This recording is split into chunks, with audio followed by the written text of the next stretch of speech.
Ada salam, puji Tuhan. Hari ini kita akan terus melanjutkan perjalanan kisah jurnal yang menyenangkan. Ada amin? Tapi hari ini kita akan skip Keluaran pasal 16 karena kemarin Pastor Ivan sudah sampaikan bahwa nanti itu akan dikotbahkan dalam special event. Cuma saya pengen kasih tahu bahwa di Keluaran 16 ketika orang Israel makan roti mana, roti itu sangat bermanfaat bagi mereka. Rasanya akan sangat berbeda. Buat anak bayi berbeda, buat orang remaja berbeda, buat orang tua berbeda, dan buat orang yang sakit berbeda. Tergantung bagaimana kita memiliki pewahyuan untuk menikmatinya. Dan buat orang asing, roti mana itu sangat pahit rasanya. Artinya jadi kalau orang tidak tahu apa-apa tentang tubuh dan darah Kristus, dia akan menganggap itu sebagai sesuatu yang aneh. Apa itu? Lebih jauh nanti Pastor Ivan akan menyampaikannya. Tetapi kalau kita lihat apa pengalaman dari orang-orang Israel ketika waktu itu, setiap hari Tuhan menyediakan mana bagi mereka di padang gurun. Tetapi ada yang ngerasa bahwa dia kurang. Kadangkala di hidup ini kita juga mengalami yang sama. Kita merasa bahwa kita kurang memiliki sesuatu sama seperti orang lain memiliki. Padahal kalau kita lihat di padang gurun, setiap hari Tuhan menyediakan makanan bagi orang-orang itu. Tetapi siapa yang memungutnya, dia yang dapat menikmati. Tetapi siapa yang tidak memungut, maka dia akan merasa kekurangan. Itu sama seperti firman Tuhan ketika disampaikan. 100% ditabur, tapi cara kita mengumpulkan yang berbeda-beda. Semisal datang terlambat, 100% udah hilang berapa. Sampai di gereja ngobrol, udah hilang berapa. Udah duduk di kursi manis-manis ngobrol sama tetangga kursinya, main sosmed, ya. Pulang tinggal terima berkat Tuhan. Dari 100% cara kita mengumpulkan menunjukkan bahwa kita diberkati bukan karena Tuhan memberkati kita sedikit, tapi cara mengumpulkan kita itu yang berbeda-beda. Sehingga berkat orang beda-beda, bukan karena Tuhan mengasihani seseorang lebih daripada yang lain. Semua dikasih Tuhan sama. Tetapi orang yang percaya memanifestasikan berkat Tuhan 2 kali lipat bagi dirinya. Itu sebabnya datang ke gereja jangan seperti orang biasa. Tapi datang ke gereja dengan iman untuk melihat bahwa Tuhan akan memanifestasikan berkatnya 2 kali dalam kehidupan saya. Itu baru saudara bawa pulang berkat Tuhan yang luar biasa. Dan satu hal yang saya perlu ingatkan, jangan ke gereja dengan tujuan meminta-minta. Walaupun benar, Tuhan menjawab semua doa-doa kita. Tetapi kita harus memiliki pengertian bahwa apa yang kita minta adalah apa yang sudah Tuhan Yesus selesaikan di atas kayu salib. Jadi ketika saudara datang ke gereja, pendeta berkhotbah, anggaplah kami ini sebagai pengacara yang membacakan apa? Hak-hak atau warisan orang tua saudara yang sudah meninggal, yang saudara belum tahu. Benar enggak? Jadi mungkin saudara masih bayi, jadi kami yang lebih tahu, ya bukan sok tahu tapi kebetulan lebih tahu, anggaplah sebagai pengacara, yang ketika orang tua bapak ibu sudah meninggal, contohnya yaitu Tuhan Yesus, maka warisannya itu dibeberkan kepada kami misalnya lah. Makanya saudara datang untuk mengetahui rahasia apa saja yang saudara miliki. Bukan saudara datang untuk seperti orang bingung. Nah, saudara akan pulang juga dalam kehampaan. Saya sudah berdoa 7 tahun. Saya sudah begini. Saya tidak dapat apa-apa. Karena saudara tidak mengerti apa yang saudara miliki dalam Tuhan. Kita lanjutkan perjalanan bangsa Israel. Kita ke ayat yang pertama. Kita lihat di sini. Kemudian berangkatlah segenap jemaah Israel dari padang gurun Sin. Berjalan dari tempat persinggahan ke tempat persinggahan. Sesuai dengan apa? Titah Tuhan, perintah Tuhan, bukan ide Musa. Lalu berkemahlah mereka di Rafidim, tetapi di sana tidak ada air untuk diminum bangsa itu. Rafidim artinya apa? Resting places. Lihat nih, terlalu berat di nama. Namanya apa? Resting places. Tapi apa keadaannya? Nggak ada air. Harusnya kalau tempat istirahat ngopi-ngopi, Mas ada kopi nggak? Nggak ada. Teh nggak ada, air putih nggak ada juga. Wah, kita mau healing kok malah jadi kehausan. Nah, Tuhan memerintah mereka dengan titah Tuhan pergi ke resting places. Ternyata di sana tidak ada air sama sekali. 1 titik air untuk diseruput jentik nyamuk pun nggak ada. Ini nama lebih berat daripada artinya. Mungkin hari ini nama kita Yohanes. Artinya apa? Kasih karunia. Ternyata kita pembunuh bayaran. Waduh. Nama kita Musa, karena orang tua kita memberi nama kita Musa, karena memiliki pengetahuan. Musa memiliki arti apa? Seorang yang sangat baik hatinya, sangat rendah hati. Tidak ada orang yang lebih rendah hati, lebih lembut hatinya dibanding Musa di dunia ini. Ternyata Musa ini senggol bacok, gitu. Di rumah, kasar sama istri dan anak-anaknya. Jadi lebih berat di nama. Sama seperti ini, kayak lebih berat di nama, resting places, tapi keadaannya nol. Itu yang disebut orang seperti hyperreality. Keadaannya tidak semestinya. Ya. Nah ini yang membuat akhirnya apa? Orang Israel kemudian apa? Marah, bersungut-sungut sama Tuhan. Kita lihat ayat berikutnya. Lihat di sini dia bilang apa? Jadi mulailah mereka itu apa? Bertengkar dengan Musa. Kata mereka, berikanlah air kepada kami supaya kami dapat minum. Tetapi Musa berkata kepada mereka, mengapakah kamu bertengkar dengan aku? Mengapakah kamu mencobai Tuhan? Hauslah bangsa itu akan air di sana. Bersungut-sungutlah bangsa itu kepada Musa dan berkata, mengapa pula engkau memimpin kami keluar dari Mesir untuk membunuh kami, anak-anak kami, dan ternak kami dengan apa? Dengan kehausan. Jadi di sini karena kita tahu itu titah Tuhan, maka ketika mereka bertengkar dengan Musa, Musa bilang, hey, you gak bertengkar sama saya, you bertengkar sama Tuhan. Yang perintah datang sini itu bukan saya, tapi Tuhan. Iya, tapi pada kenyataannya di sini gak ada apa-apa untuk diminum. Lebih baik kita di Mesir, roti ada. Roti di Mesir tuh enak loh saudara. Sampai-sampai Raja Firaun punya juru roti sendiri. Yang karena sesuatu akhirnya dipenggal juga, digantung juga kan. Nah artinya orang Israel merindukan roti yang ada di Mesir. Mungkin dia merindukan hidangan-hidangan enak di Mesir. Dibandingkan apa yang terjadi di sini. Mereka berteriak-teriak sama Musa. Kalau Musa selalu menghadapi situasi yang sangat sulit dari bangsa Israel yang selalu komplain. Tiap hari mereka kalau nggak dapat sesuatu kesulitan, mereka kemudian apa? Membandingkan apa yang ada di padang gurun sama apa yang ada di Mesir. Untung Musa nggak nyanyi, wong kok ngene kok dibanding-banding ke. Tetapi apa yang terjadi? Ketika Musa ada di dalam situasi yang terdesak seperti ini, Musa di ayat berikutnya mengatakan, Alkitab bilang begini, lihat. Lalu apa? Berseru-serulah Musa kepada Tuhan. Katanya, apakah yang akan kulakukan kepada bangsa ini? Sebentar lagi mereka akan melempari aku dengan batu. Musa berseru-seru. Bahasa aslinya Musa datang menangis kepada Tuhan. Karena Musa tahu yang pimpin mereka adalah Tuhan. Kalau yang pimpin kita adalah Tuhan, mengalami kesulitan datangnya sama Tuhan, bukan pergi kepada dunia. Cari orang pintar gitu. Kita yang sekolah sampai kadang-kadang dokter tapi pergi ke orang pintar yang gak sekolah. Lebih pintar mana ya? Lebih pintar orang pintar yang kita maksudkan. Kenapa? Dikibulin kita yang mungkin S3 atau profesor. Tetapi hari ini banyak orang pergi ke dunia untuk mencari sesuatu yang bukan jawaban. Musa tahu karena yang pimpin Allah, maka datangnya sama Tuhan. Kalau saudara percaya hidup saudara diberkati dan dipimpin oleh Tuhan, maka setiap ada kesulitan, jangan lihat sekelilingmu, datang sama Tuhan. Kemudian kita lanjutkan. Di sini di ayat berikutnya. Berfirmanlah Tuhan kepada Musa, berjalanlah di depan bangsa itu dan bawalah beserta engkau beberapa orang dari antara para tua-tua Israel. Bawalah juga di tanganmu tongkat yang kau pakai memukul sungai ini dan pergilah. Maka aku akan berdiri di sana depanmu di atas gunung batu di Horeb. Haruslah kau pukul gunung batu itu dan dari dalamnya akan keluar air sehingga bangsa itu dapat minum. Demikianlah diperbuat Musa di depan mata tua-tua Israel. Di sini Tuhan bilang apa? Berjalanlah di depan bangsa itu dan bawalah beserta engkau beberapa orang daripada tua-tua. Berjalan bersama orang-orang yang dari sejak awal, sejak semula sudah sangat dipercaya untuk bisa memimpin keluar jemaat ini. Dan jangan pernah takut ketika terdesak ataupun ada dalam situasi yang sulit. Jangan kita jadi gugup, merasa tertekan, merasa seolah-olah direndahkan, tetapi tetap bangkit keluar. Karena Tuhan ketika dia yang menyuruh pasti dia akan kasih jalan keluar. Di sini dia bilang apa? Bawa juga di tanganmu apa?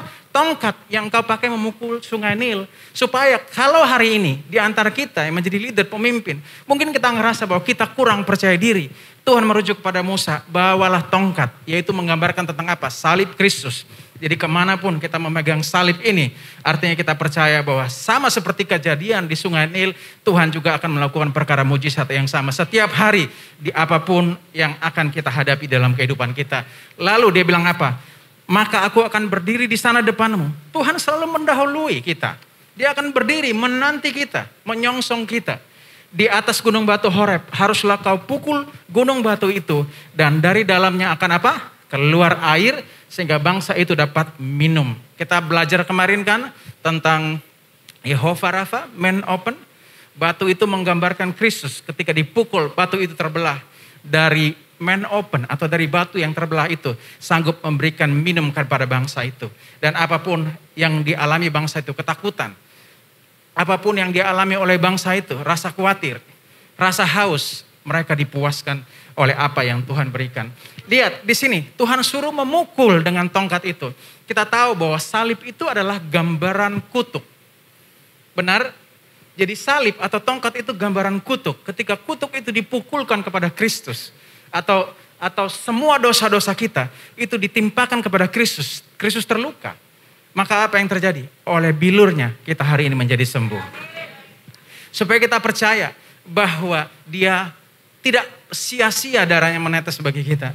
Kita tahu bahwa Musa cukup hanya satu kali memukul batu itu. Di dalam kisah ketika Tuhan memberikan orang Israel minum, maka keadaan ini diperhadapkan dengan kasus yang sama. Ya. Orang Israel haus, mereka bersungut-sungut, Musa kesal, sehingga Musa juga ketika Tuhan suruh berbicara dengan batu itu, tapi apa? Musa mukul sampai yang kedua kali. Kenapa Tuhan marah? Kenapa? Karena penghukuman hanya cukup satu kali. Sisanya apa? Kita datang kepada Kristus, kita tidak menghukum lagi Kristus, tapi kita tinggal minta, bicara sama batu karang itu dan dia akan memberikan kita minum. Itu sebabnya ketika kutuk ini dipukulkan kepada Kristus, digambarkan apa? Di situ ia dipukul dan ditindas Allah supaya hari ini kita bisa minum. Dan orang Israel tidak akan mengalami kehausan. Karena kalau kita lihat selanjutnya di ayat berikutnya kita akan menemukan ini. 1 Korintus 10 ayat 4. Dan mereka semua minum minuman rohani yang sama sebab mereka minum dari batu karang rohani yang mengikuti mereka. Dan batu karang itu ialah Kristus. Lihat, batu karang itu tidak hanya menetap di padang gurun Sin. Tapi batu karang Kristus sampai hari ini kemanapun saudara pergi, batu karang itu mengikuti kita. Kalau saudara bayangkan, di saat sebelumnya, di Mara, mungkin saudara akan berpikir, itu hanya trik sulap. Digambarkan sepotong kayu itu bisa merubah air yang pahit jadi manis. Mungkin itu trik sulap. Tapi bagaimana dengan ini? Batu itu ada di puncak. Kalau batu itu di puncak, kemudian ada satu bendungan di atasnya, atau satu dam penampungan air, kemudian dipukul, lalu kemudian keluar air, maka kita percaya bahwa mungkin itu karena ada bendungan di atasnya. Tapi batu di Horeb itu ada paling puncak, di atas. Dan tidak ada lagi apa-apa di atasnya. Kalau batu itu dipukul dan keluar air, tidak lain dan tidak bukan, itu pasti mujizat yang dikerjakan oleh Allah. Dan orang Israel bukan minum air yang mengalir dari darat, tapi air yang mengalir dari langit. Nah hari ini kita lihat bahwa mata air ini mengikuti kita. Mereka minum dari mata air yang sama. Nah orang Israel selalu mengeluh. Mereka haus, mereka bertengkar. Kita lihat lagi ayat selanjutnya disebutkan di sini. Dinamai tempat itu Masa dan Meriba. Oleh karena orang Israel telah bertengkar dan oleh karena mereka telah mencobai Tuhan dengan mengatakan, adakah Tuhan di tengah-tengah kita atau tidak? Di sini disebutkan apa? Ada pencobaan. Ya, Masa berbicara tentang pencobaan. Meriba artinya pertengkaran. Mereka bertengkar. Mereka ngerasa bahwa Tuhan tidak ada bersama-sama dengan mereka. Dengan mengatakan adakah tidak ada air di tengah-tengah kita. Sama dengan mereka mengatakan adakah Tuhan di tengah-tengah kita atau tidak. Karena Kristus adalah air hidup yang memberi minum. Kalau hari ini kita ngerasa bahwa tidak ada air. Sama seperti kita bilang tidak ada Kristus. Nah ini yang dialami sama orang-orang ini di bangsa ini. Dan apa yang terjadi? Lihat, selama siang hari tiang awan menuntun mereka. Di malam hari tiang api menuntun mereka. Ada pandangan Allah setiap hari. Tapi bayangkan orang Israel dituntun sedemikian rupa. Mereka masih tidak percaya bahwa tidak ada Tuhan. Mujizat Tuhan kerjakan dari 10 tulah. Sampai semua orang Mesir ditenggelamkan di dalam dasar lautan. Begitu mereka juga melihat air yang pahit dirubah menjadi manis. Banyak mujizat. Itu juga terjadi sama diri kita. Banyak kali Tuhan mengerjakan mujizat dalam hidup kita. Tapi kalau sesuatu yang lebih berat kita bilang gini. Mungkin iya di masa lalu Tuhan buat mujizat. Tapi di waktu ini beda. Ini terlalu berat buat Tuhan. Padahal kalau kita nyanyi tadi kita bilang Tuhanku terlebih besar. Tapi mungkin kita ragu bahwa apakah Tuhan yang lebih besar itu mau peduli dengan persoalan yang kita hadapi hari ini. Lihat, mereka mencobai Tuhan. Tiap hari mereka selalu lupa bahwa ada tiang awan dan tiang api. Kita juga lupa bahwa Yesus Kristus selalu ada dalam diri kita. Kita juga lupa bahwa Alkitab sebagai air hidup yang kita pegang ada dalam diri kita. Tapi kita nggak mau mengumpulkan sama seperti orang Israel mengumpulkan roti mana. Dan kita bilang kita kurang. Padahal apa? Kita bukan kurang berkat, tapi kita kurang ngumpul. Apa berkat Tuhan yang Tuhan sudah curahkan. Jadi hari ini kita percaya bahwa Tuhan mau supaya di saat-saat yang sulit kita menerima air firman kasih karunia yang memberikan kita minum supaya kita tidak haus dan kita tidak akan mengalami apapun yang namanya kekurangan. Tuhan selalu menyediakan di saat masa-masa yang sulit. Amin. Kejadian ini kemudian selalu diperingati pada saat puncak perayaan Hari Pondok Daud, Hari Raya Pondok Daud. Jadi Hari Raya Pondok Daud itu orang Israel memperingati bagaimana mereka secara nomaden berpindah-pindah, mereka tinggal di kemah-kemah dan mereka berpindah dari tempat ke tempat yang lain. Jadi Hari Raya Pondok Daud itu ketika puncak perayaan panen raya, orang-orang Israel kan biasa berkumpul di Yerusalem. Dan mereka akan mengingat keadaan ini ketika Tuhan menyediakan air bagi mereka. Dengan cara mereka akan mencurahkan air di altar ya di bait Allah. Untuk meminta hujan ketika musim panen telah berakhir. Supaya Tuhan akan memberikan hujan baru atau hujan awal kepada mereka di musim berikutnya. Tetapi kalau saudara perhatikan di Yohanes pasal 7. Tuhan Yesus ada di sana. Dan Tuhan Yesus berkata, ya, barang siapa percaya kepadaku, ya, dia tidak akan haus lagi dan di dalam dirinya akan mengalir air kehidupan. Tuhan mau mengatakan bahwa, hey, orang percaya, orang Kristen, kita tidak ada hidup lagi dalam bayangan masa-masa lalu. Hari ini masih orang-orang masih merayakan perayaan Pondok Daud, orang Kristen loh. Padahal Alkitab bilang itu bayangan. Kristus sudah berdiri di sana, di puncak perayaan itu. Dia bilang gini, barang siapa yang haus datang kepadaku. Artinya kita tidak merayakan lagi perayaan-perayaan seperti zaman-zaman dulu. Oke, kita harus mengingat itu seperti apa yang orang Israel ingat tentang bagaimana mereka kehausan di padang gurun. Tetapi Kristus sudah ada dalam diri kita. Kristus sudah nyata bagi kita. Sedangkan hari raya itu sebagai gambaran, yaitu hakikatnya Kristus sendiri. Artinya hari ini jangan kita mau lagi dihakimi dan diikat sama hal-hal yang sangat bukan tentang hakikat sesungguhnya lagi. Sama seperti hukum Taurat adalah gambaran. Dan ketika gambaran yang nyata, yang sudah menjadi nyata itu sudah ada, ya kita tidak mungkin mencari gambaran itu lagi. Contoh ya, saya bawa promo makanan di sini, saya kasih posternya, saudara tertarik, ngiler, oke. Tapi tiba-tiba yang makanan sesungguhnya datang, saudara masih menikmati posternya atau menikmati makanannya? Nah, itu pintar. Artinya bahwa kita tidak ada lagi di bayang-bayang masa lalu hukum Taurat. Karena itu hanya sebagai penuntun sampai kita menuju kepada Kristus. Jadi ketika apa yang terjadi di Horeb ini atau di resting place di Rafidim ini mau menggambarkan bahwa sesungguhnya resting places kita sesungguhnya ada dalam Kristus. Karena dialah mata air yang mengikuti kita kemanapun kita pergi. Di saat kita haus, kita akan dikenyangkan dan dipuaskan olehnya. Di satu sisi yang lain, Tuhan tahu ada sebuah bangsa yang tadinya memiliki hak atas tanah perjanjian.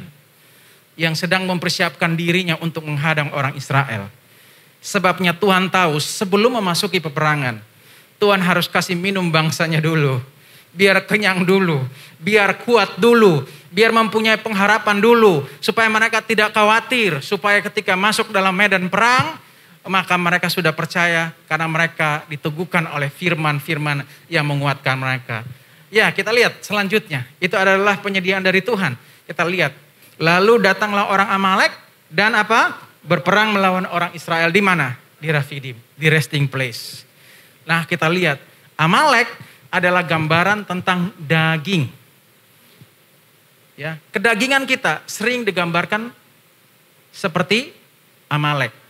Atau Amalek adalah kedagingan kita. Jadi kalau ada frasa yang mengatakan bunuhlah Amalek, Artinya bunuhlah kedaginganmu. Sebab apa? Kalau kamu gak membunuh Amalek sama seperti Saul tidak membunuh Amalek, maka suatu saat Amalek akan menyusahkanmu atau bahkan membunuhmu. Lihat betapa tubuh kita, keinginan daging begitu menyusahkan kita. Bahkan sampai-sampai bisa membunuh kita. Sebagian dari kita putus harapan dan kadang mau bunuh diri. Ya, lihat di sini. Orang Amalek ini adalah keturunan Esau. Esau punya anak namanya Elifas. Hasil pernikahan dia dengan Ada. Elifas kawin dengan Gundik. Menurut seorang sejarawan Yahudi, Josephus Flavius, disebutkan bahwa Amalek ini anak haram. Karena hasil percintaan gelap Elifas dengan Timna. Jadi anak haram ini berulah. Nah, karena mereka tahu tanah perjanjian tadinya itu adalah hak mereka. Karena Esau, kakek moyangnya itu menjual hak kesulungan ya kepada bangsa Israel. Dan mereka tahu orang Israel akan menuju kepada apa itu yang namanya tanah perjanjian. Mereka tidak senang. Dan kemudian apa? Mereka ingin menghadang orang Israel untuk sampai kepada tujuannya. Hari ini kadang-kadang keinginan daging kita tidak senang bahwa ada pribadi kita yang baru, yang sudah dibenarkan oleh Tuhan untuk masuk ke tanah perjanjian. Dia coba menghalang-halangi kita dengan apa? Pikiran, stres, dan juga segala kebutuhan hidup. Supaya apa? Kita tidak bisa melihat masa depan, kita stuck saja di sini. Di tempat di sini, supaya mati di sini, di padang gurun kita, di dalam kesusahan kita. Padahal apa? Yang namanya perjalanan menyenangkan, berhentinya bukan di sini, tetapi di tanah perjanjian. Nah, kita lihat selanjutnya, di sini dibilang apa? Ingatlah apa yang dilakukan orang Amalek kepadamu pada waktu perjalananmu keluar dari Mesir, bahwa engkau didatangi mereka di jalan dan semua orang lemah pada barisan belakangmu, dihantam mereka, sedang engkau lelah dan lesu, mereka tidak takut akan Allah. Lihat di sini baik-baik ya, Tuhan mengingatkan mereka. Orang Amalek dicatat dalam peperangan bangsa Israel adalah pertempuran dari musuh paling keji dari semua peperangan yang pernah terjadi dari sejarah kuno sampai sejarah saat ini. Kenapa? Karena beraninya dia melawan orang Israel tidak menghadang dari depan, tapi apa? Menghadang dari belakang. Pengecut, orang Israel sangat ingat pertempuran pertama ketika mereka keluar dari Mesir, orang Amalek menyerbu mereka dengan sangat-sangat keji. Apa yang musnah terlebih dahulu? Kita bilang ini apa? Perjalanan yang apa? Menyenangkan bukan? Tapi sebagian orang bersungut-sungut. Jadi apa yang terjadi?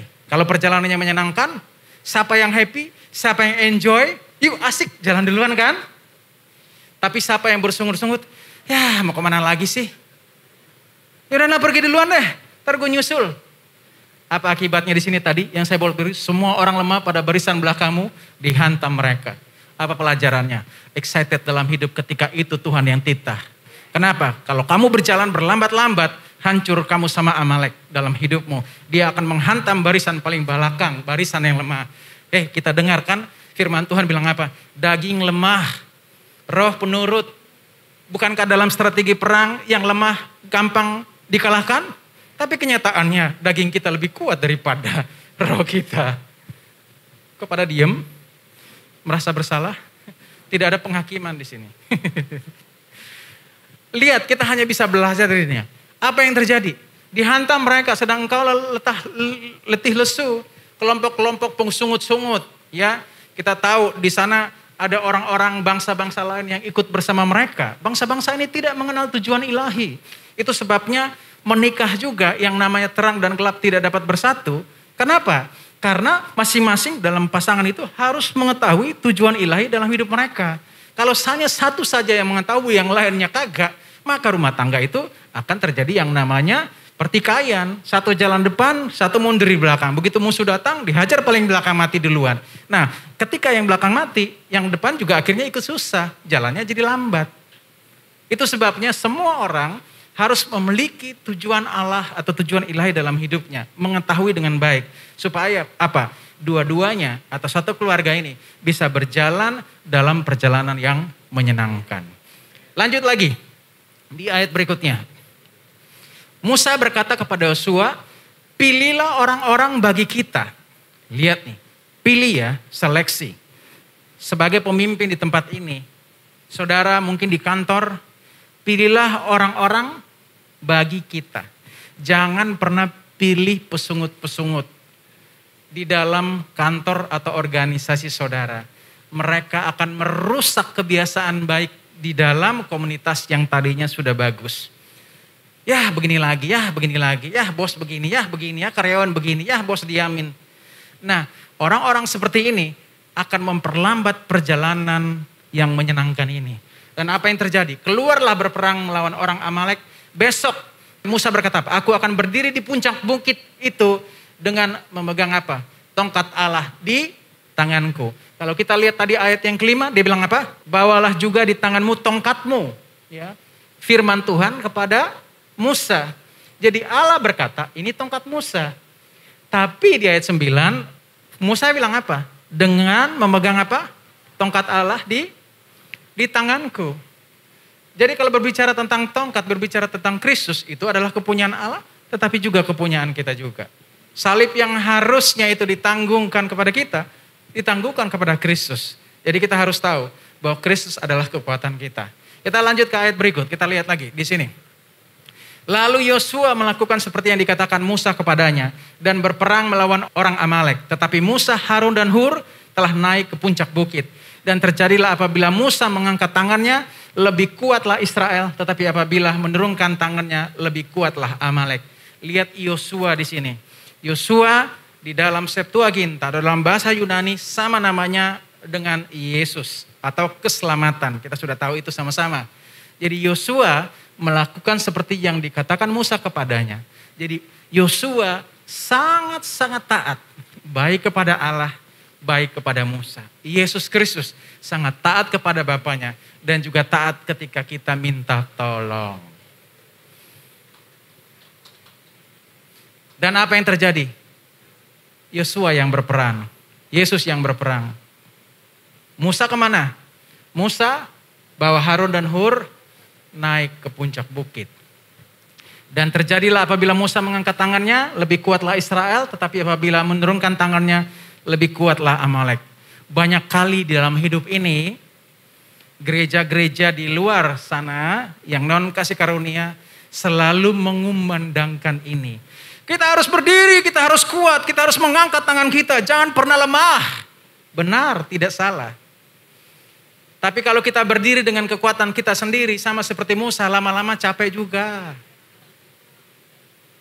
Ada rahasianya yang jarang dikhotbahkan, yaitu mereka hanya fokus kepada orang yang berdiri. Tapi ayat yang selanjutnya mengatakan apa? Ya, maka penatlah tangan Musa, sebab itu mereka mengambil apa? Sebuah batu. Batu tadi gambarkan apa? Kristus. Lihat, Harun dan Hur menopang kedua belah tangannya, seorang di sisi yang satu, seorang di sisi yang lain, sehingga tangannya tidak bergerak sampai matahari terbenam. Demikianlah Yosua mengalahkan Amalek dan rakyatnya dengan mata pedang. Nah, supaya ia duduk di atasnya, katanya adalah Yasab. Dari Kamus for Study, itu adalah tempat tinggal untuk menetap yang tenang dan hening. Orang berperang di bawah loh. Tapi kita di sini meditasi dengan hening dan tenang. Utang banyak loh, DP Kloter lagi nagih loh. Jangan turun, duduk di dasar Kristus. Hening dan tenang. Jangan biarkan berisik di kepala kita. Sama seperti nyamuk, utang belum lunas, belum utang lagi, tutup lagi, pinjam lagi gitu. Jangan biarkan. Duduk sebagai tempat tinggal untuk menetap yang tenang dan hening.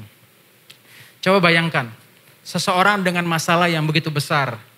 Kalau berdiri di sini, suruh berdiri angkat tangan begini, kuat berapa lama dia? Gak akan kuat, walaupun ditopang sama dua orang. Karena saking beratnya persoalan atau berat beban tubuhnya, maka apa yang terjadi? Kalau dia sempoyongan, bukan dia saja yang rumit. Samping-sampingnya juga ikut kesulitan. Benar enggak? Tapi kalau orang yang mau pingsan, saudara bilang apa?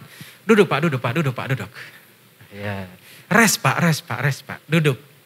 Ketika dia duduk, saudara akan mudah mengangkat tangannya. Makanya sama seperti Pastor Ivan bilang tempo hari. Kalau saudara konseling orang, jangan paksa orang itu berdiri. Karena dia sudah lama berdiri, dia lelah. Pak, saya minta tolong pak. Saya punya masalah. Oh, ibu harus koreksi diri.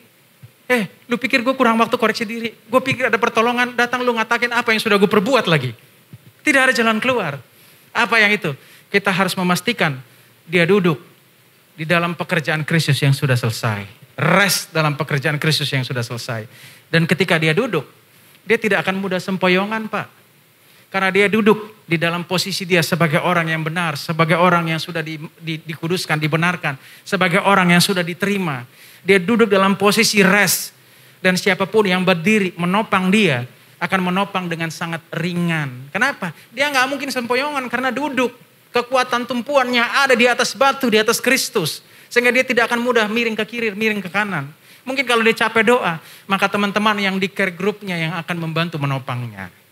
Itu sebabnya saudara ingat bahwa pentingnya hidup dalam sebuah persekutuan, dalam care group. Supaya apa? Di saat saudara tidak kuat berdiri, ada saudara-saudara kita, kingdom friends kita, yang meminta kita bilang gini, udahlah kak, udahlah dek, duduk dalam Tuhan. Duduk dalam pekerjaan yang sudah selesai. Supaya apa? Dia juga bisa menopang kita dengan ringan. Tapi kalau sama-sama berdoa dengan keadaan berdiri, apa yang terjadi? Sampai tua, sampai sempoyongan, sampai tersungkur. Tidak ada yang namanya melihat kemenangan. Dan kalau saudara sudah duduk dalam posisi yang aman, di dalam pekerjaan yang sudah selesai, saudara bisa memuji Tuhan dengan sebuah kepastian. Dan saudara akan mengalami yang namanya kemenangan. Tapi kalau saudara berdiri dengan kekuatan saudara sendiri, saudara lama-lama gak yakin. Tak kalau berdiri di dalam posisi, dalam pekerjaan yang Tuhan sudah selesaikan, pasti saudara akan percaya akan ada kemenangan. Saudara akan memuliakan Tuhan dengan hati, dengan penuh kepastian. Saudara ingat kata praise, Pastor Ivan sudah bilang, itu adalah nama dari Yehuda. Ya, ingat baik-baik ini. Yehuda artinya praise. Teman-teman tahu apa kemampuan Yehuda secara supranatural? Setiap kalau ada peperangan, keluarga ini sangat kecil jumlahnya. Belum menjadi bangsa yang besar. Ya, zaman Yehuda, Israel punya anak 12. Kalau udah di Yusuf keluar dari Mesir, bangsa Israel kan udah banyak. Tapi ketika keluarga ini masih 12, masih punya cucu, cicit mungkin. Itu mereka tidak banyak. Tapi mereka bisa melawan 20.000 orang. Bagaimana caranya orang yang cuma 60, 120 mengalahkan 20.000 orang. Caranya dengan apa? Mereka memuji Tuhan. Apa yang dilakukan Yehuda? Yehuda punya kekuatan supranatural. Ya, dalam kitab-kitab Yahudi kuno dibilang begini. Ketika Yehuda berteriak, bahwasannya untuk selamanya kasih setianya. Ketika dia berteriak, maka benteng-benteng musuh itu rontok begitu saja. Senjata-senjata mereka itu hancur. Bahkan orang yang melihat keadaan itu terpana. Wih, kok benteng hebat begini bisa hancur? Kok senjata kita yang canggih-canggih kok bisa retak? Sebagian di antara mereka sudah mati sebelum pedang membelai lehernya. Dan orang-orang yang lemah kemudian apa? Tinggal dipanas sama apa? Yakub. Yakub kan udah tua. Jadi dilihat orang yang sudah kaku tinggal dipanas-panas sampai mati. Kenapa? Karena praise. Karena dia memuji. Maka apa yang terjadi? Dia merontokkan semua kekuatan lawan. Sisanya mereka hanya menjarah orang-orang yang menjadi musuh mereka. Itu yang saya pengen bilang. Saudara akan memuji. Tapi kalau saudara memuji tanpa alasan yang tepat, saudara pasti akan tidak memperoleh kemenangan. Tapi kalau saudara memuji dengan memiliki pengetahuan, duduk di atas pekerjaan yang Tuhan sudah selesaikan, saudara pasti akan melihat kemenangan dan saudara akan lebih daripada pemenang. Berikan kemuliaan bagi nama Tuhan Yesus Kristus. Kita lanjut. Kemudian berfirman Tuhan kepada Musa, tuliskanlah semuanya ini dalam sebuah kitab sebagai tanda peringatan dan ingatkanlah ke telinga Yosua bahwa aku akan menghapuskan sama sekali ingatan kepada Amalek dari kolong langit ini. Lihat Bapak Ibu, begitu beratnya kita hidup di dalam tubuh ini bukan? Tapi pada saat kita masuk dalam kerajaan sorga, kita meninggalkan tubuh ini pada saat kita mati. Kita lupa betapa banyak kesulitan yang sudah menghampiri kita. Betapa kesulitan yang sudah ada dalam hidup kita. Ketika kita berjumpa dengan Yesus, melihat anak. Sama seperti seorang perempuan, susah payah dia mengandung. Dia melahirkan 9 bulan 10 hari. Tetapi begitu dia melihat anak, dia lupa akan penderitaannya. Demikian pun orang-orang yang ada dalam Tuhan. Ketika anak manusia tampak di langit, dia lupa kalau selama dia hidup di dunia, dia menderita. Tuhan akan menghapuskan ingatan tentang Amalek dalam hidup Bapak Ibu Saudara. Lalu apa yang dilakukan Musa di ayat yang ke-15, ke-16 di sini kita akan lihat selanjutnya. Lalu Musa mendirikan sebuah mezbah dan menamainya apa? Tuhanlah panji-panjiku. Ia berkata, tangan di atas panji-panji Tuhan. Tuhan berperang melawan Amalek turun-temurun. Lihat, ini yang disebut Tuhan adalah panji-panji. Yehova Nisi. Bukan saudara yang menghancurkan kehidupan pribadi saudara dalam daging turun-temurun. Tapi Yehova Nisi. Yesus Kristus yang berperang atas kebiasaan burukmu. Yang berperang atas setiap apapun yang menciderai dan melukai kehidupan rohanimu. Dan Amalek dalam hidupmu. Tuhan berjanji secara turun-temurun Tuhan akan menghancurkan mereka. Supaya tidak ada lagi yang menguasai hidup kita. Kita lihat berikutnya di sini. Kita menemukan bahwa Yehova Nisi. Dalam bahasa Ibrani disebut Nes. Something lifted up. Ya, sesuatu yang ditinggikan. Ini sebagai sebuah tanda. Dalam bahasa Yunani memiliki pengertian kata puge. Jadi dalam bahasa Ibrani kita mengenal Yehova Nisi adalah Tuhan panji-panjiku. Tetapi di dalam bahasa Yunani, karena bahasa Yunani Septuaginta, kita perjanjian lama awal ditulis dalam simbol-simbol. Dalam piktografi Yahudi kuno. Tetapi kemudian diterjemahkan dalam Septuaginta. Ya, secara modern. Dan kalau kata puge kita akan menemukan di sini. Ada kata perlindungan. Jadi berbicara tentang Yehova Nisi. Bukan hanya berbicara tentang Yesus atau Tuhan panji-panji. Bukan berbicara tentang satu tanda pada tiang ketika orang Israel mengalami luka di padang gurun dipagut ular. Dan ketika mereka melihatnya mereka sembuh. Tapi juga berbicara tentang apa? Perlindungan. Saudara bisa foto atau catat, saudara lihat baik-baik. Ini kisahnya luar biasa. Ya, perlindungan. Dia bilang apa? Tuhan Allah bagi kita tempat perlindungan. Meski gunung-gunung beranjak, bumi-bumi berubah. Baik yang tadinya sudah datar jadi bulat, jadi lonjong, dan jadi pertengkaran. Tetapi Tuhan Yesus tidak pernah berubah. Kasih karunia-Nya tetap sama. Perteduhan. Ketika Daud dikejar-kejar Saul. Daud stres. Stres setengah mati. Tapi dalam Mazmur 18, Daud tahu bahwa Tuhan tempat perteduhan. Ini bukan cuma masalah lari. Lari udah capek. Berlindung kalau masih dikejar pasti gak ada ketakutan. Tetapi yang nama perteduhan, tenang, teduh, hening, sepi, tidak terganggu. Kenapa? Karena pekerjaan Tuhan yang sudah selesai. Lihat lagi, ini tempat persembunyian. Ya, ini juga adalah merupakan tempat di mana orang-orang ketika Daud melihat bahwa kasih Tuhan begitu besar. Berbahagialah mereka yang pelanggarannya tidak diperhitungkan, yang dosanya tidak diingat-ingat. Kenapa? Sampai sekarang kita masih diingatkan dosanya Daud dengan Batseba. Tapi saudara, mungkin saudara punya pacar gelap belum ketahuan kan? Tapi Tuhan bilang apa? Tuhan tidak mengingat dosa dan pelanggaranmu. Lihat di sini, dia sebagai benteng. Ini yang sangat berarti sekali. Kalau saya baca lagi semalam, saya sampai nangis. Kenapa? Mazmur 9 ayat 9. Daud berseru dan berteriak bahwa setiap orang yang dibawa hukum Taurat, mereka ada di dalam gerbang maut. Kenapa? Tua-tua bangsa Israel selalu menghakimi di pintu-pintu gerbang. Dan kayak yang namanya sudah dihakimi karena dosa, jarang sekali ada yang luput karena upah dosa adalah maut. Mereka pasti akan dilempari sampai mati dengan batu. Dengan penghakiman. Dan apa yang terjadi? Daud berkata, oleh kasih karunia, dia luput dari yang namanya gerbang maut. Kenapa? Memang hukum Taurat itu benar, suci, tapi tidak dapat menguduskan dan menyucikan dan bahkan menyelamatkan. Ketika seseorang diadukan bersalah, tua-tua akan memanggil mereka berdiri pintu gerbang, dan kalau sudah divonis bersalah, mereka akan mati. Dan gerbang penghakiman ini seketika menjadi apa? Gerbang neraka. Tapi puji Tuhan, oleh kasih karunia Tuhan, Daud percaya bahwa Yesus Kristus, pribadi kasih karunia itu melepaskan kita. Dari mana? Dari gerbang neraka. Yesus berdiri di sana supaya kita tidak lagi mengalami siksa, tetapi kita mengalami apa yang sudah Ia menangkan bagi kita. Yehova Nisi, Allah panji-panji kita. Dia adalah benteng kita. Dan jangan lupa yang terakhir, Mazmur 90 ayat 1, menjadi tempat tinggal. Musa juga bilang begini, kita manusia ini sama seperti debu. Kita sama seperti hidup dalam kenangan dalam debu. Masih pagi kita tumbuh, berkembang. Begitu sore, lisut dan layu. Tempatnya tidak mengenal dia lagi. Kuat-kuatnya dia cuma 70 dan 80 tahun. Sesudahnya itu hanya kesulitan yang menghampiri hidupnya. Tetapi apa? Ketika ada dalam kuasa Tuhan, Roh Kudus ada dalam seseorang itu. Dulu ayatnya berkata begini, manusia itu tidak akan umur panjang karena Roh Allah tidak ada dalam dia. Umurnya cuma 120 tahun saja. Karena apa? Karena Roh Allah tidak selama-lamanya hidup dalam manusia.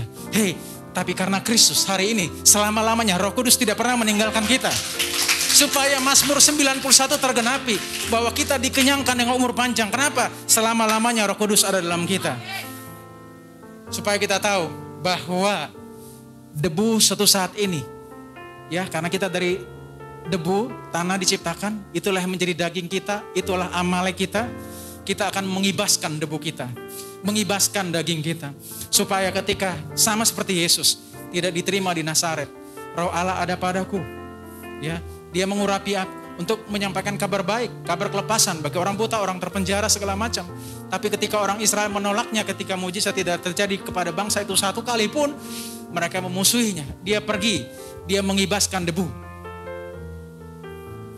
Artinya apa? Hari ini, jangan biarkan Amalek hidup dalam hidupmu, saudara. Kibaskan dia, lepaskan dia, supaya dia tidak menyusahkan.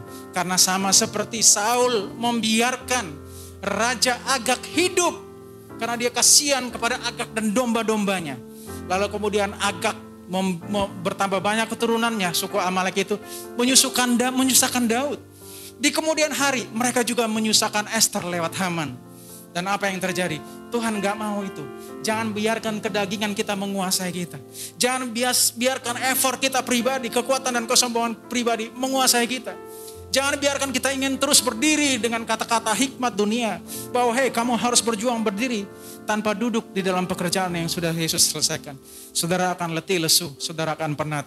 Tapi kalau saudara duduk dalam pekerjaan yang Tuhan sudah selesaikan, saudara akan melihat kemenangan demi kemenangan dalam kehidupan saudara. Sehingga saudara bisa berseru bahwa Yesus itu adalah keselamatan saudara. Berikan kemuliaan bagi nama Tuhan Yesus. Kita nyanyikan lagi kembali pujian ini. Kita percaya bahwa Tuhan meneguhkan kita. Haleluya. Yesus, padamu ku berseru, Allah penyelamatku, terpujilah Tuhanku. Dulu ku memuji namamu sepanjang umur hidupku, terpujilah Kau Tuhanku di atas segalanya. Oh Yesus, padamu ku berseru, Kaulah penyelamatku, terpujilah Kau Tuhanku.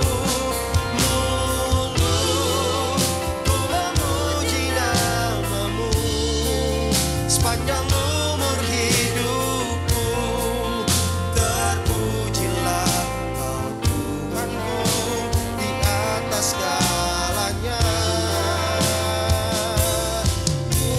Yesus, ku memuji namamu sepanjang umur hidupku, terpujilah Kau Tuhanku.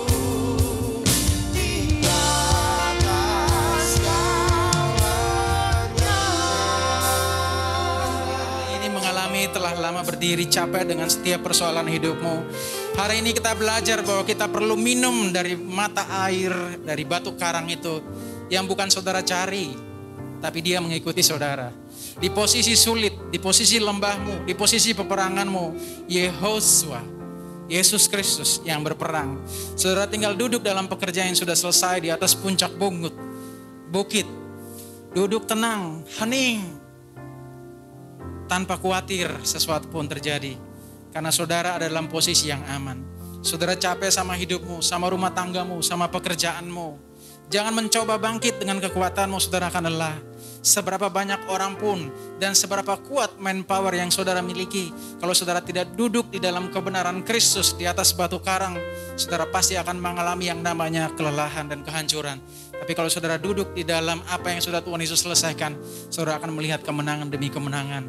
Karena apa yang terjadi dalam hidupmu, Tuhan yang berperang ganti engkau. Engkau akan melihat saja sesuatu terjadi di dalam hidupmu. Tuhan memberikan kita minum air kasih karunia, supaya kita menjadi kuat, supaya kita melihat kemenangan. Dan hari ini kita belajar bahwa ada penyediaan dari Tuhan di saat sukar. Ada proteksi dari Tuhan di saat sukar, supaya kita bisa melihat panji-panji Allah yang dikibarkan. Ketika panji itu dinaikkan, marilah kita berlari ke sana, menyelamatkan diri. Karena di situ tempat perteduhan kita. Dan bukan cuma hanya berteduh, Mazmur 90 berkata bahwa itu adalah tempat tinggal kita selama-lamanya. Kita percaya bahwa anugerah Tuhan yang akan menjadi perisai bagi kehidupan kita. Di dalam nama Tuhan Yesus Kristus, kita berdoa dan mengucap syukur. Haleluya. Yesus, padamu ku berseru, Kaulah pengelamaku, terpujilah